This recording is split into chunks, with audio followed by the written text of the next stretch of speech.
Hello friends नमस्कार जय जगन्नाथ ये ब्लॉग को आपण स्वागत।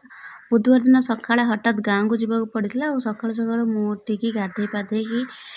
गाँव को जीवाई प्रस्तुत होती और गाधे पाधे ठाकुर पूजा कर सारा पर मुझे किचन को किचन में रोषे कर सारा पर ही खाई पीकी आम रेडी होगी जीवु आ रोषे कर सारा गुड्डू को खुआई देकी मुझे टीवी देखा बसई देती आउे मु खाईदे कि बाहर बोली चेष्टा करी जल्दी जल्दी केमती काम सर मु खाई सारापर ये बासन सब तो माजिया को ही पड़ो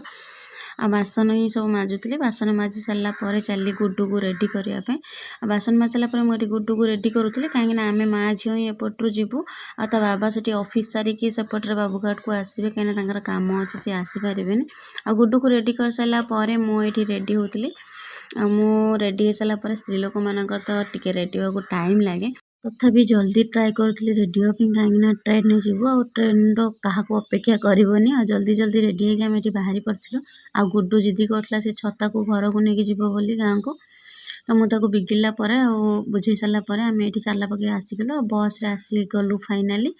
आसिक बाबूघाट रे पहुँचला बेलू तो बाबा आसिक बाबूघाट सेपटे बुली गले ट्राफिक अधिक थाए बोली लज घाट रे टिकेट कर सारी आम आसिक पहुँची गलु आ लज रे बसिकी चलू हावड़ा स्टेशन ट्रेन में जीव बोली आठी लज रे तो बहुत सारा मजा मस्ती करुली मत बहुत भल लगुला आईटा कौन बोली मु देखिकी बाबा को पचार यहाँ कौन बाबा कहले कि यहाँ भी गोटे लज आईटा पार्टी फार्टी हुए आ राति तो बहुत सुंदर लगे केतले तो रात नहीं कि आसबि तू बुलिकी देखिकी जीवु बोली तापर ये सरलापर आम फाइनाली आसिकी हावड़ार स्टेशन में पहुँची जाइलु आ स्टेशन में पहुँचला ट्रेन में बसला गुड्डू को भोक हवा स्टार्ट हो गला आ सी चिकेन पकोड़ा खाऊला आम भी ता सहित दीटा चिकेन पकोड़ा खाऊलु आ बाबा मत कहते लंका खाइबू कि नहीं लंका खाईदे मुझे कहली ना ना मु लंका खाइबिनी एतिकी थिला।